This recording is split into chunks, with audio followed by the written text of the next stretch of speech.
তা আমি কিসের জন্য লোভ করবো, কার জন্য লোভ করবো? আমি লোভ করলে আমার আল্লাহ পাকের কাছে লোভ করবো, যে আল্লাহর কাছে আমি লোভ করবো, আল্লাহর কাছে ভালোবাসা চামো, যে আল্লাহ আমার নেই সুখ শান্তির মতন আল্লাহ আমার ইমানের সাথে ইন্তিকাল করো। আমি টাকা বউ নিব, বউর টাকা স্বামী নিব, এটা ব্যক্তিগত ব্যাপার, এটা তো আর আমি জানি না, এটা তো আমার জানার দরকার নেই। আমাকেও সাধারণ বাজার করতে টাকা পয়সা দেয়, ওইটা দিয়ে বাজার করি, অগর রান্দা ভাত রান্দা খাওয়াই। ওখানে এত টাকা পাইলো কইতে মামনেরে দিয়া লাইছে, তা মামনেরে তুমি এত টাকা দেও কেন? তোমার বিয়ে হয়েছে দেখি কি মামনের এত টাকা দিতে? মামনকে তোমার একবারে কিছুই করে নাই। ও যে মেডিকেলে ছিল তখনও তো মামনেই দৌড়াদৌড়ি করছে, স্বামী হিসাবে ওর তো কর্তব্য ওই করছে। আর কত হয়েছে কোনটা না, মামনরে বলো যে ঘরে বাজার না, বাজারের টাকা দিয়ে দেবো। তখন আমার একদিন 2000 টাকা এনে দিছে, একদিন 1000 টাকা এনে দিছে। কারণ কি ওই টাকা কি মামনের টাকা না মোহনার টাকা, এটা তো আর আমি যাই না। আর এত টাকা যদি মোহনায় যদি মামনের দিয়া থাকে, তা আজকে মামন কেন টাকা নাই মামনের হাতে? আজকে মামন চলতে পারতেছে না কেন?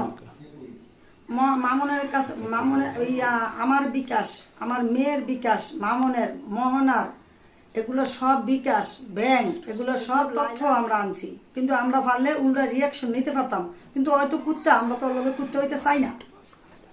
ওর যা খুশি তাই করতে থাক। ভাই আমাকে ইয়াগুলা বিকাশগুলা হ্যাকার দিয়ে হ্যাক করার কি দরকার ছিল?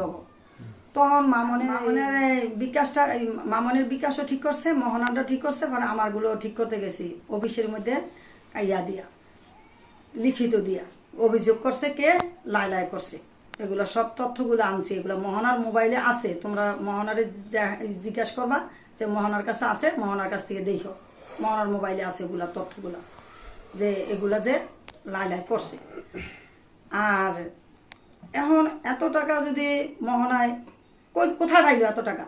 মোহনার ব্যাংকে তো ইয়ে রয়েছে, মোহনার ব্যাংকে এত টাকা রয়েছে, আবার ব্যাংকের মধ্যে ব্যাংক ইয়ে রয়েছে জানি। আমাকেও কি আর যা বাড়ি, এই যে বাড়ি করছি, ঘর করছি, দুয়ার করছি, যা কিছু করছি আমার বউর লিগা, আমার ছেলের লিগা করছি। আমি তো আজ আছি কাল নাই, আমি ক্ষণিকের মেহমান। আল্লাহ পাক আমাকে ক্ষণিকের মেহমান পাঠাইছে, কখন চলে যাই কেউ বলতে পারবো না।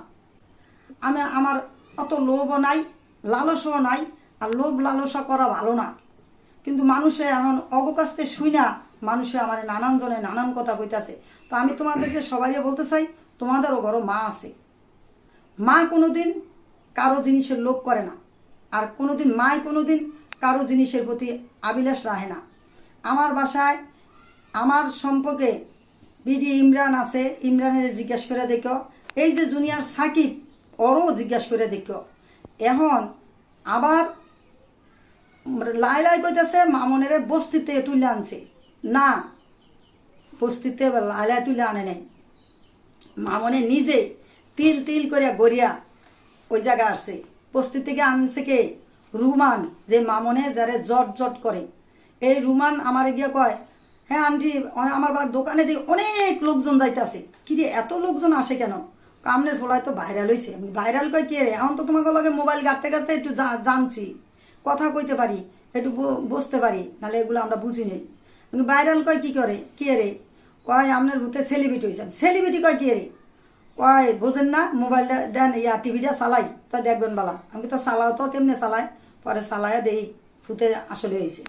তখন ওহেন থেকে কয় আন্টি এহেন থেকে এখন আপনারা বাইরিয়া আপনারা ইয়ার যান, মহল্লায় যান। আমি কি মহল্লায় যাবো বা যান? মহল্লা তো আমার থেকে ভাড়া দেওয়ার মতন ক্যাপাসিটি ছিল না।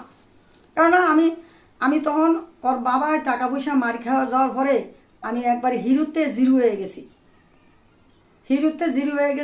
কিন্তু আমি যদি জাগা সম্পদ বেচা খাইতাম তো আমি হিরুতে আমি জিরো হইতাম না।